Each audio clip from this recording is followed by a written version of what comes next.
آج کی محفل میں ہم مرزا غالب کے جس شعر پر بات کریں گے وہ شعر ہے: شب کے وہ مجلس فروز خلوت ناموس تھا، رشتہ ہر شمع خارے کسوت فانوس تھا۔ پہلے مشکل الفاظ کے معنی دیکھ لیجئے۔ شب کا مطلب ہوتا ہے رات، مجلس کہتے ہیں محفل کو، اور فروز کہتے ہیں کسی محفل میں موجود ہونے کو، خلوت کہتے ہیں تنہائی کو، ناموس کہتے ہیں عزت کو۔ اب یہ کیوں کہتے ہیں یہ آگے چل کر ہم بات کریں گے۔ اب خار کہتے ہیں کانٹے کو، کسوت کہتے ہیں لباس کو، اور فانوس آپ سب جانتے ہیں کسے کہتے ہیں۔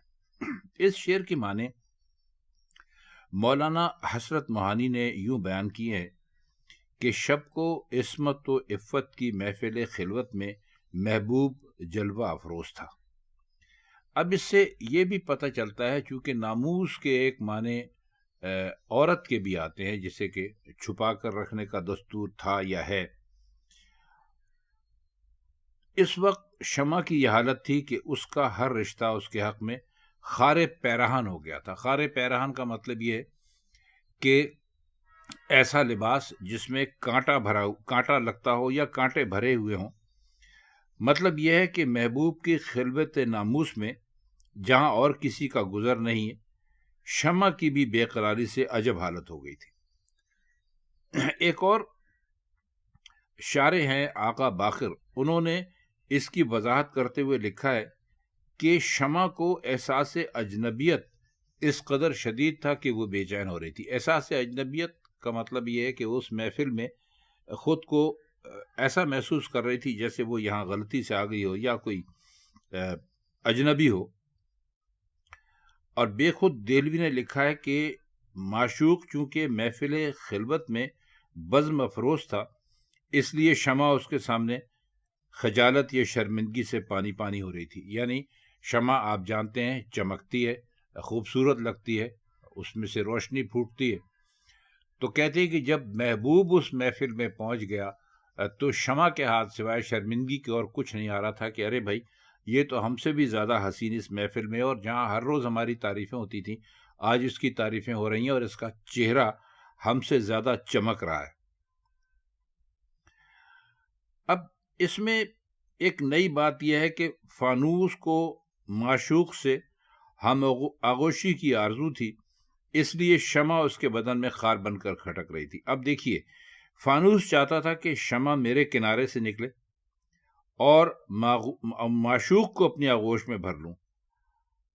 اب بے خود موہانی کے بیان کو اگر دیکھیں تو دوسرے مصرے میں دو کردار ہیں، شمع اور فانوس، اور فانوس کو شمع یعنی فانوس کو معشوق سے ہم آغوشی کی آرزو تھی۔ اس میں مشکل یہ ہے کہ اس بات کی کوئی دلیل نہیں ہے کہ فانوس کو شمع سے لگاؤ تھا، نہ ہی معشوق اور فانوس میں کوئی ایسی مناسبت ہے جیسی معشوق اور شمع میں ہے، جس کی بنا پر ہم فانوس اور معشوق میں کوئی خاص رشتہ فرض کر سکیں۔ اب حسرت کی شرح کو دیکھیں تو اس میں کوئی وجہ اس بات کی نہیں دی گئی کہ شمع کا تار اسی کے حق میں خار پیرہن ہو گیا۔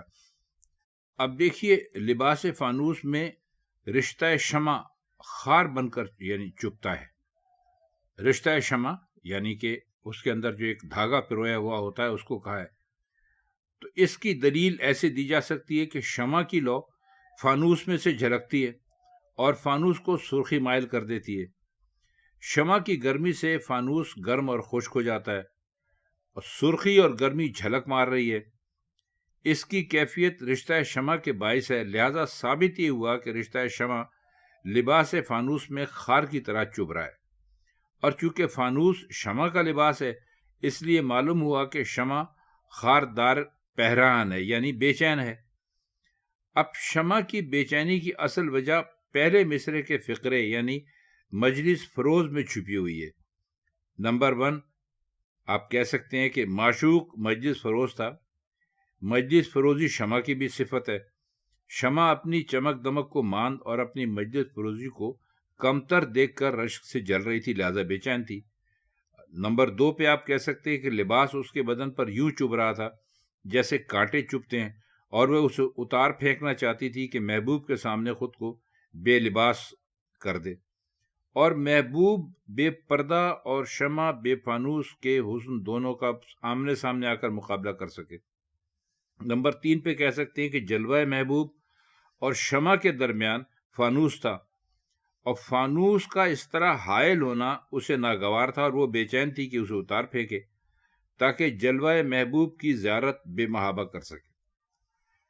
اب اس شرح کی روشنی میں شعر کا ہر مقدمہ دلیل سے مستحکم نظر آتا ہے، اور اس کے سارے پیکر باہم دست و گریباں ثابت ہوتے ہیں۔ صرف لفظ ناموس بھرپور کام نہیں کر رہا ہے، لیکن اس کے لیے شاعر شاید ناقابل معافی ہے، نہیں کہا جا سکتا، ان کو قابل معافی ہی کہیں گے۔ غور کریں تو لفظ ناموس بھی کچھ اتنا بیکار نہیں ہے۔ کئی ایسی لغات ہیں، ڈکشنریاں ہیں، جن میں ناموس کے ایک معنی صاحب راز کے بھی دی گئے، یعنی وہ کہ جو راز رکھ سکے، یا جو راز کی محفل میں ہو، یا جس کو راز دیا جا سکتا ہو۔ اور معشوق کی خلوت میں، یعنی معشوق کی تنہائی میں، وہی لوگ پہنچ سکتے ہیں جو کسی نہ کسی معنوں میں اس کے رازدار ہوں۔ اور ابھی آپ کو بتایا ہے کہ ناموس گھر کے اندر رہنے والی عورتوں کو بھی کہا جاتا ہے، تو یہ معنی بھی کچھ اتنے نامناسب نہیں ہیں۔